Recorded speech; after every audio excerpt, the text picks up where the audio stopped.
এই নারী এইখানে আপাতত এই হত্যাকাণ্ডের মিশনে সে ইনফরমার হিসেবে কাজ করেছে এবং তাকে সেই হত্যাকাণ্ডের একটা কিলিং মিশনের একজন অংশীদার সদস্য হিসেবে সে ইনফরমার হিসেবে কাজ করেছে। এই এই টিপুর সাথে উনি আসছেন, এই টিপু এবং যে আগের আরেকজন ওয়ার্ড কাউন্সিলর 16 নম্বর ওয়ার্ড কাউন্সিলর যিনি আছেন চালু, ওনার সাথে একসাথেই ওনারা 8 তারিখে এসেছেন এবং এই 9 তারিখ হত্যাকাণ্ডের পরপরই এই অন্য খুনিদের সাথেই কক্সবাজার ত্যাগ করেছেন।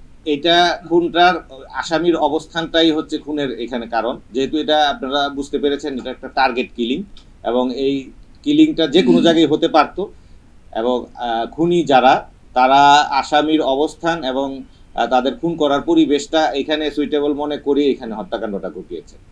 আর আমরা আসামিদের যে শনাক্ত করেছি এটা আমাদের অফিসাররা তা গোপন সংবাদের ভিত্তিতে এবং এই যে সোর্স আমাদের বিভিন্ন সোর্স যেগুলো নিয়োগ করা হয় এইগুলোর ভিত্তিতেই আমরা এই আসামিদের শনাক্ত করতে সক্ষম।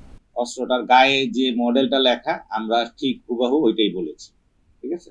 আর অস্ত্র যোগানদাতা, অস্ত্র সোর্স এটা আমরা তদন্তে আসবে।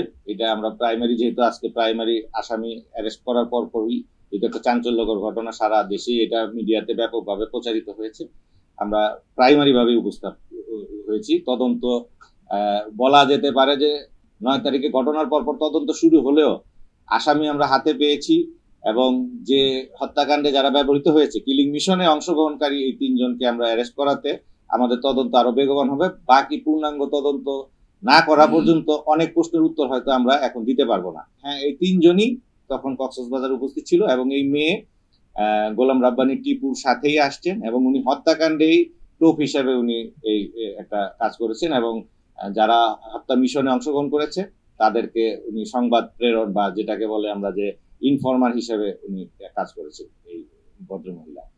আর ওনারা 3 জনই এখানে ছিলেন।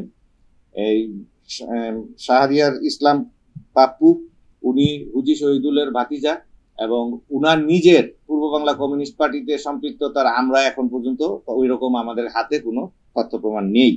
আর গোলাম রসুল যে আসছেন এটা পাপ্পুর সহযোগী হিসেবে আসছেন এবং তারা একই মেন্টালিটি এবং একই মতাদর্শী বলা যেতে পারে, যেহেতু তার বন্ধুর পারপাস সার্ভ করার জন্য এসেছেন।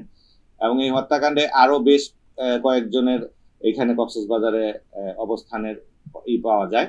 আর যে বিষয়টি আছে যে উনার সাথে আরেকজন ওয়ার্ড কাউন্সিলর আসছেন, আমরা তার অবস্থানটা এবং তার আসার কারণটা আমরা খতিয়ে দেখছি, তদন্তের মাধ্যমে পাওয়া যাবে। এবং কক্সবাজারের একজন বুট্টু নামের একজন গ্রেফতার আছে এই সন্দিগ্ধ হিসেবে, আমরা তার কোনো সম্পৃক্ততা আছে কিনা এটা আমরা তদন্তে খতিয়ে দেখি।